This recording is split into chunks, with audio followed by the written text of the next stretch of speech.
Ayan, okay mga bro. Magandang umaga sa inyo mga bro. Ayan, meron na naman akong share sa inyo. Barako 175. Ayan, so pinayos to sa ibang shop. Pinagawa na sa ibang mekaniko. Bago pa lang, no? Top overhaul. Pinalitan ng ring. Ayan mga bro, nandito si Manong may-ari. Ayan. So problema niya raw, parang loose compression, hard starting. So katunayan kahapon, pinacheck sa akin. So nag-valve adjust kami, no, para makuha sana yung magandang timing, no, magandang minor, pero hindi talaga nakuha. So problema pa rin siya dahil kahit sa akyatin, ahonin, mahina ang hatak. Yan.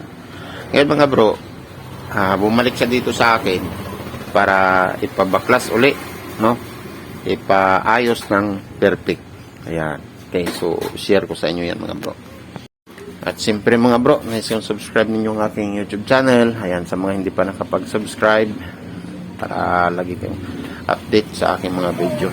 Ayan. So paki-like na rin, paki-share at paki-pindot yung notification bell. Ayan. So ngayon mga bro, bibigyan ko muna kayo ng sample, no? Pagkita ko muna sa inyo paano natin start. Ayan, testing muna natin mga bro. Okay. So kahapon pala mga bro, nag-check na rin ako ng return spring dito sa release compression, ano? Kasi nga pagka matigas yung spring, so hard starting siya. Ngayon, nilambutan na natin yung spring, no? Ganun pa rin mga bro. Ayan, so kung natin ignition switch and start natin. Ayan. So pindot natin. So start din siya mga bro, kaso lang matagal. Ayan. Oo, tsaka mainit na, pero matagal pa rin yung redondo saka siya start. Ayan, so gusto nung may-ari yung pagpindot mo start ka agad. So hindi ko na masyadong i-video, no, pagbabaklas. So isi-share ko na lang sa inyo mamaya kung ano yung mga dapat tingnan at siguraduhin para pag buo ng makina, siguradong 100% na maganda yung andar, no? Ano ba yung walang quality? Walang quality ang gawa. Kaya problema talaga. Dali mo na magtagal yung problema ang quality ng gawa niya. Hindi pangunguan. Kung sa ano ba sinisa hindi duty. Walang quality. Walang quality ang gawa. Walang quality. Kaya kung sa ano hindi may duty.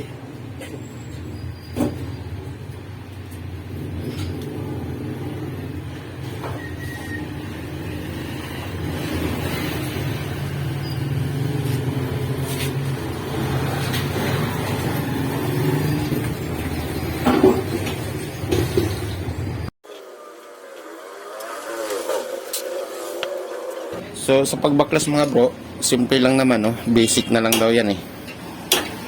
So siyempre una tanggalin natin upuan, tangke. Pagkatapos tanggalin natin tambutso. Pagkatanggal ng tambutso, so yung mga accessories sa labas, carburetor. So yun na, makina na. Baklasin na natin yung head. So ganun lang yun sa pagbaklas. So di ko na masyadong tutukan sa pagbaklas kasi simple lang naman, basic lang yan. So isi-share ko na lang sa inyo mga bro yung pinaka-importanting mga paraan or importante na makita, no, para mabalik sa dati yung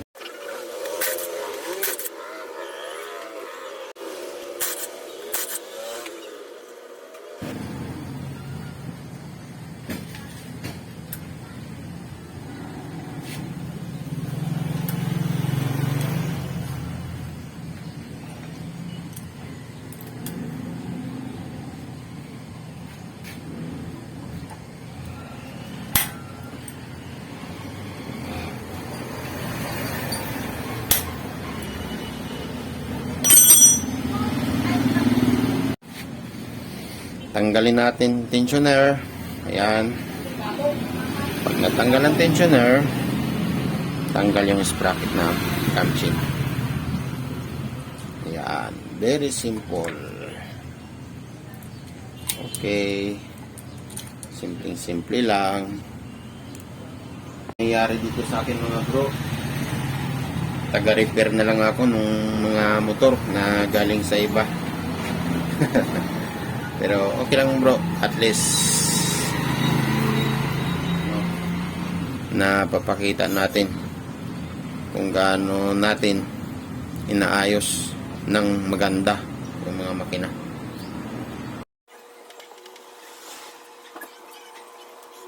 Sa Barbula ako nagpalpak sa pag-asa niya. Doon talaga. Oo. Kasi wala na may iba sa tingin dalaw. Dalawa mo lang yung banata niya. Sa kuryente, wala naman grounded. Di naman wala ang kuryente. Okay, dito mga bro, pag nagtatanggal ng stud bolt dito, no, pag naglalagay ng sakit, so pinaka iniingatan dito mga bro, yung thread nito, nilalagyan ng takip. Ito. No, dahil pag na-damage yung thread dito mga bro, sa butas, yan, pakita ko. Yan, pag na-damage yung thread na yan mga bro, mahihirapan kayong ibalik itong takip na to. Yan, nakaangat. Pag hindi siya may sarado ng maayos, magkakaroon siya ng singaw or tagas. Kaya dapat ingatan yung thread.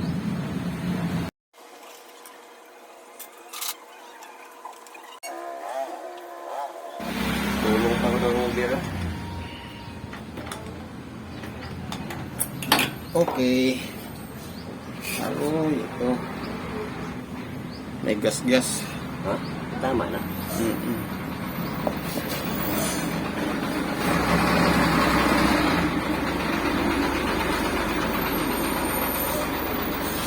Mainit pa eh.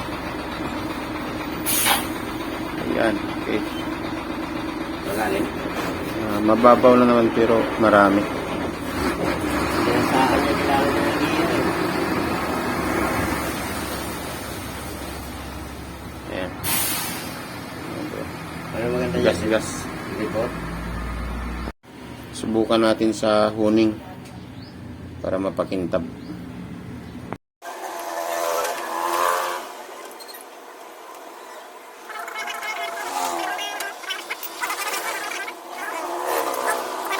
Okay, so dito sa piston mga bro, ayan, ito yung mukha, no, ng pagkakabit ng piston ring.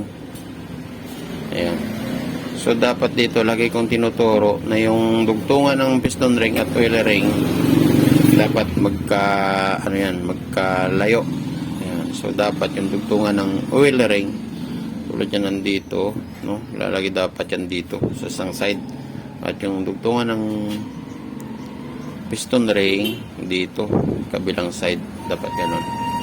At yung sa compression ring naman dito sa kabila, ayun, ganun. Tapos yung isang dugtungan ng oil ring dito sa kabila. So dapat laging ganun yung position ng mga dugtungan. Okay? Oo. Ayan, sinukat ko mga bro yung kanyang piston ring, no? Dahil ito raw yung nag-produce nito ay yung mekaniko na gumawa. Yan. Yan, sinukat ko dito mga bro. Ayan o, laki na ng kawang. Ayan o, kitang-kita. So, hindi na ako gagamit ng filler gauge. Mata-mata na lang ito mga bro. Ayan. So, kahit mata-mata lang yan mga bro, kitang-kita rin naman natin na sobrang laki na ng kawang. Ayan o. Ayan. Diba? Sobrang laki. So, dapat, ito, bibigyan ko yung sample. Dapat yung gap niyan mga bro, ganun lang oh, halos ganun. Ayan. Halos dapat hindi mo siya mapansin. Ayan, halos ganun lang dapat. Kaya lang, ang kawang niya dito mga bro, halos ganun na oh. Tingin ko yung pinakamakapal ng filler gauge. Pasok, baka maluwang pa. At syempre mga bro, ayan, shout out muna pala dyan kay Rod Buena at Paul Jan Tutay Sangguyo. Ayan, maraming salamat sa inyo mga bro, no, sa patuloy niyong pagsuporta sa aking YouTube channel at panunod sa aking mga video. Thank you very much. Okay mga bro, ayan, so pagkatapos mga bro, titistingin din natin itong cylinder head, yung barbula, no? So, aalamin natin yan mga bro kung singaw itong intake or exhaust. Okay, so ganito lang yan mga bro. Meron lang tayong gasoline, lalagyan natin dito sa port, no? Lalagyan natin ng gasoline para makita natin kung may singaw yung intake valve. Okay, unahin natin intake valve. Yun, kinargahan ng gasolina. Okay. Ayan. Ayun. Okay mga bro, walang singaw yung intake valve. Ayos naman yung pagkalapat nung intake valve. Oh, walang singaw, wala siyang tagas. Okay. Ayos. Good, very good. Ayan, oh. Lagyan natin ng gas. Ayan mga bro, dito na naman natin lagyan sa exhaust port. Ayan. Para makita natin kung may singaw itong exhaust valve. Okay. Lagyan natin ng gasolina. Ayun. Okay. Ayan. Okay. Ayos. So, wala naman siyang singaw mga bro. Ngayon, mayroon pa tayong isang pan-testing dyan mamaya mga bro. Pag nabaklas natin yung barbula. Iikutin natin yan siya. Makikita natin. Kasi minsan, pagka ganyan, wala siyang singaw dahil mayroon pa siyang spring. No? Mamaya, titistingin natin siya nang walang spring para sigurado. Okay? Okay mga bro. Ayan, so, valve grind na rin ako ng barbula mga bro. Intake at saka exhaust. Ayan, para sigurado. No? So, kailangan ganyan yung mukha, no? Para walang singaw talaga. Para perfect talaga. So, nag-grind na ako panibago. Tapos, palit na rin ako ng valve seal. Ayan. Para sigurado. Ako na yung magkakabit ng valve seal. Pagkakabit kasi ng valve seal mga bro, kailangan silipin kung sentro yung butas. Kasi minsan pagkabit ng valve seal, tagilid, so pangit yun. Uusok pa rin yun ng paunti-unti. Kailangan silipin sa butas para sigurado na sentro yung butas. Okay? Okay, check natin ulit mga bro. Ayan, nag-valve grind na ako. Check natin ulit, lagyan ng gasoline dun sa, sa port para makita natin kung mayroon pa singaw o wala. Ayan, so wala pa siyang spring, no? Yan, wala pang spring yan mga bro. So, kamay-kamay lang para sigurado. Yan, lagyan natin ng gasolina. Ayun. Ayan mga bro. Ganyan dapat mga bro, no? Ayan, so meron naman siya, medyo namas, pero binitawan ko na, no? Ayan. So, dapat ganyan mga bro. Kahit walang spring, hindi siya agos yung gasolina dyan. So, normal lang to na parang nagbasa dahil hindi siya nakahigpit. Ayan. So, at least hindi tumagas ng malakas yung gasolina. Ayun. Okay. Ngayon, check din natin ulit yung exhaust. Check natin yung exhaust. Lagyan din natin ng gas sa port. So, walang spring yan mga bro. Ayan o, walang spring. Ganyan lang yan. I-dry mo na lang.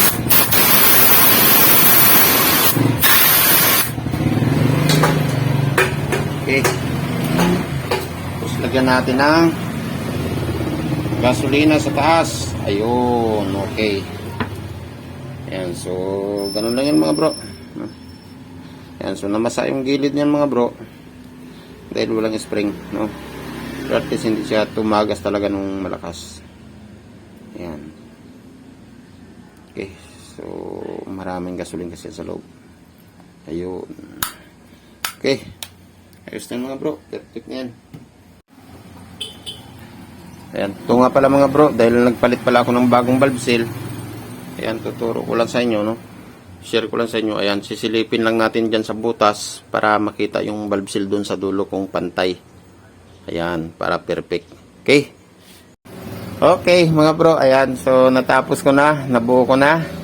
Ayan, magsishare na lang ako sa inyo. Paparinig ko na lang yung andar, no? Yan mga bro, no? Sinilip-silip ko lang yung sa may valve seal. Tapos nag-grind ako ulit ng barbula. Tapos nag-check ako nung cap ng piston ring. So nagpalit na rin ako ng bagong piston ring. Ayan, tapos ano pa ba yun? Yung timing ng camchin. Ayan. So, ano pa? Wala na. Yun lang, mga bro, no? So, sinilip-silip ko lang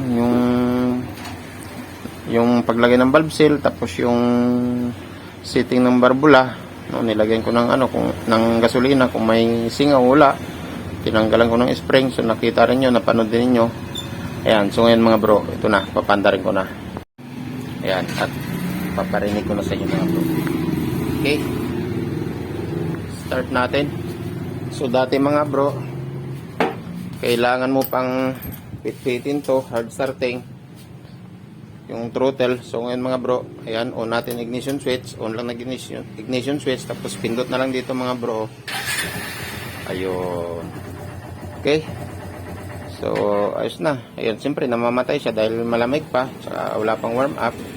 Pero hindi niya katulad nung dati na ang tagal bago siya mag-start, kailan mo pang ganun-ganunan. Ayan, so pindutin mo para mag-warm up.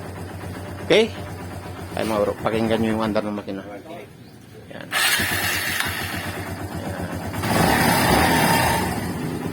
Ayos. Ayun. So yun lang mga bro, no? Yun lang ginawa ko, no? Silip-silip lang, sipat-sipat. I-check natin ng maigi kung anong dapat ayusin para pagbalik ng pagbuo ng makina, napakaganda ng andar at perfect, no? Wala kang masabi. Ayan. So try ulit. On ignition switch, pindutin lang yung starter, diretso andar na. Okay? So yun lang mga bro, at thank you very much. Maraming salamat sa inyong patuloy na pagsuporta sa aking YouTube channel. Hanggang sa muli, Kuya Bird Channel.